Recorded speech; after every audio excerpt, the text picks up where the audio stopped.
Hello. In this video, I want to discuss mathematical induction. Now, what is mathematical induction? It's a method of proof. When can we use mathematical induction? You can use mathematical induction whenever you want to prove a statement about the natural numbers. So remember, the natural numbers, denoted by this blackboard bold N, is the set 1, 2, 3, 4, 5, and so on. So an example of a statement you can prove by mathematical induction is this here.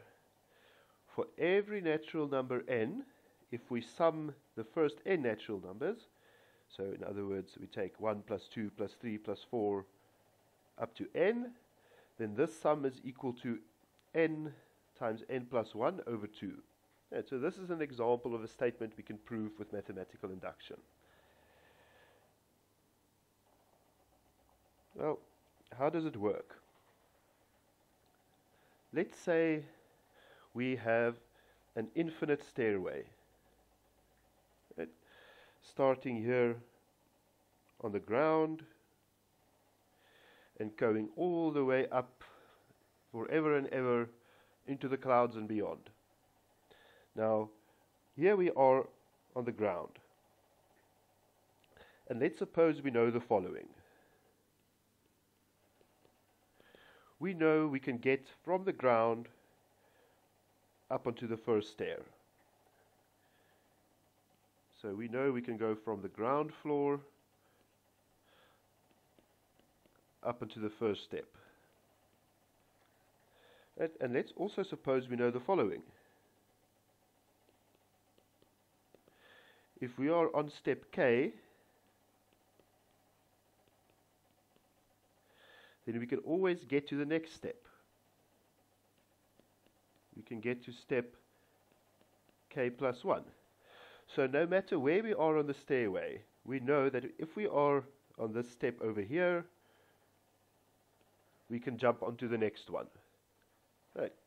So all of this together tell us that we can get on any step we like. Right? Because we know we are now on the ground floor and we know we can get on the first step. We can land over there. And now because we know no matter which step we are on, we can always get to the next one, we can get from the first step onto the second, and from the second onto the third, and so on. And this is essentially how mathematical induction works. Right? It's like an infinite stairway. Right? All you need to know is that you can get on the first step, and you need to know that no matter which step you're on, you can always get to the next one. Right? And then you can get to any step you want. So how does this translate into precise mathematical language? So what is the procedure? Well, mathematical induction proceeds in two steps. First, the basis step. Right, so this corresponds to showing you can get on the first step.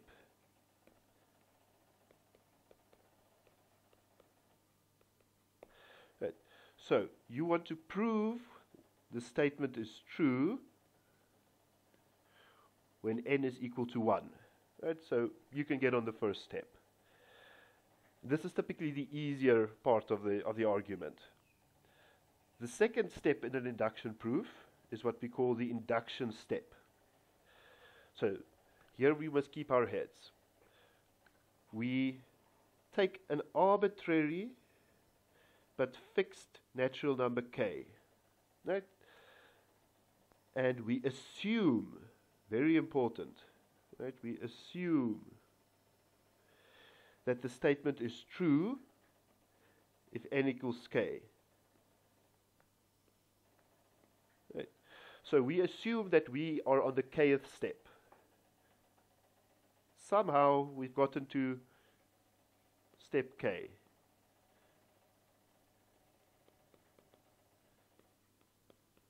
Right? And k is some arbitrary natural number. And now, after we make this assumption, so we assume we're on step k, Now we prove that the statement is true if n is equal to k plus 1. So in other words, we show we can get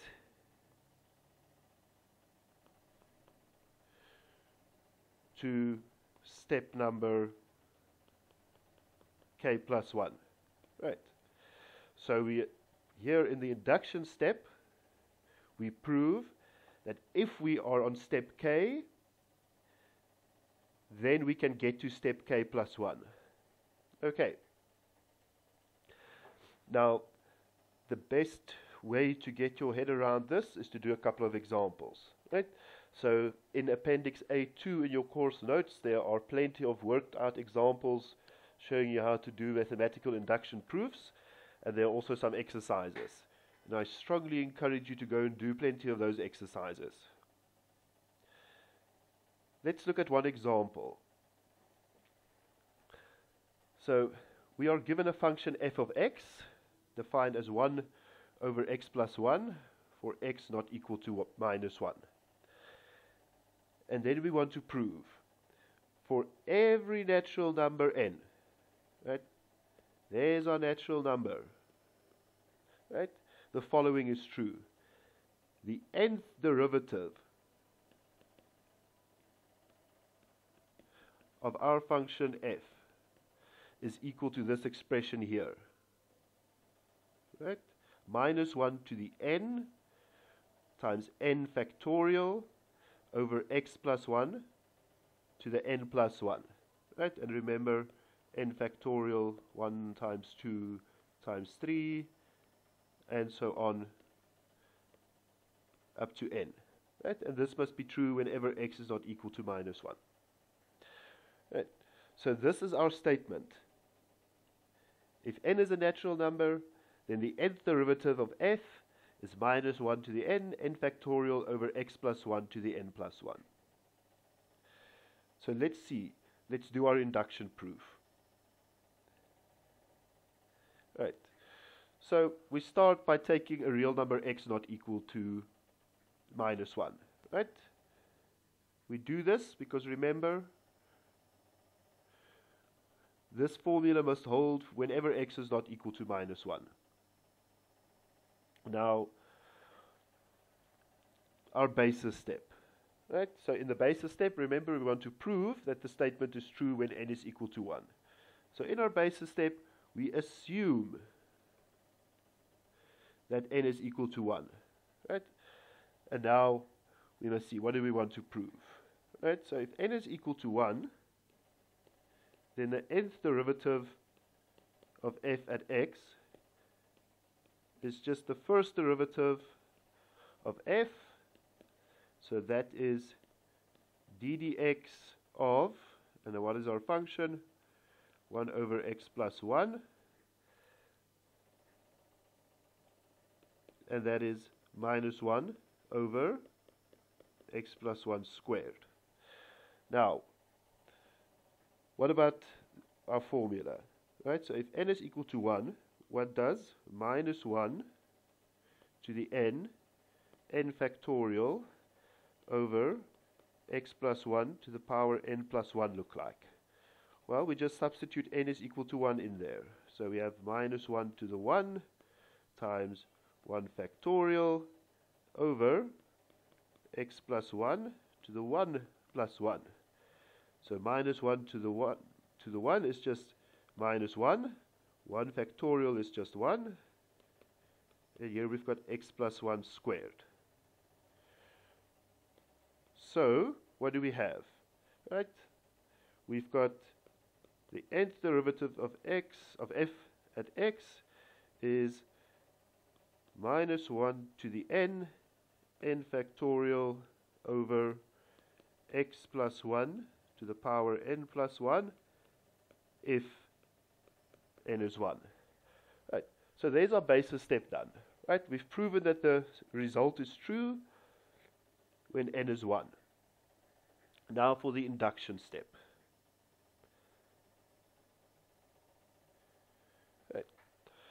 So remember, in the induction step, we need to assume that whatever statement we want to prove is true for some fixed but arbitrary natural number.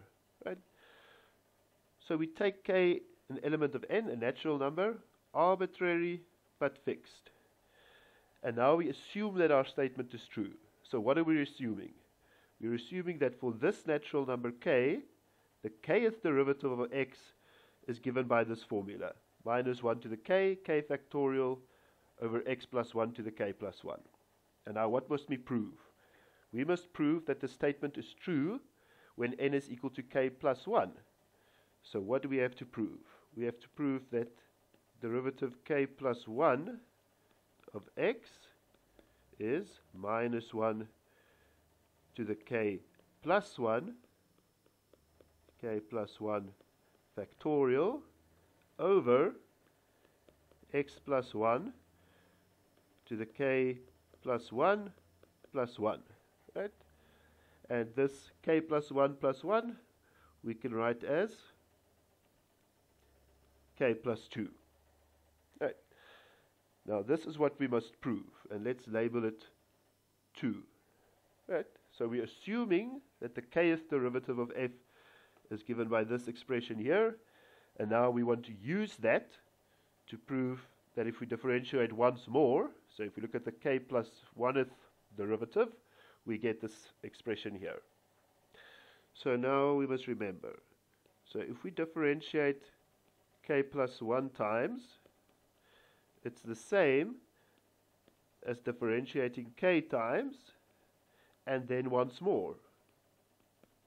Right, so derivative k plus 1 is the derivative of the kth derivative. And now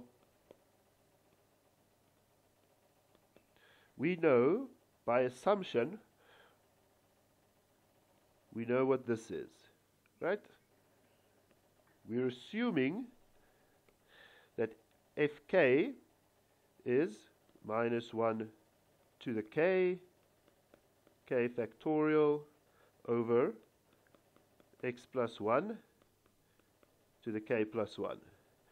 Right, this is by assumption, so by 1. Right. And now we just differentiate. Well, let's rewrite this as minus 1 to the k factorial x plus 1 to the minus k plus 1. And now we just differentiate. Right. Those are constants, right? So the only thing we need to look at is that. So we differentiate and we get, right, so the minus 1 to the k factorial, that stays there. Right, now we're differentiating this power, so that becomes minus k plus 1, x plus 1 to the minus k plus 1 minus 1. Right, and now we just regroup. Right, we take the minus out. So we've got minus 1 to the k, and we've got another minus 1 there. Right, then we've got k factorial, and we've got a k plus 1 there. And here we've got x plus 1 to the minus k plus 2. Right, and now we just group everything together. Here we've got minus 1 to the k and another minus 1. That gives you minus 1 to the k plus 1.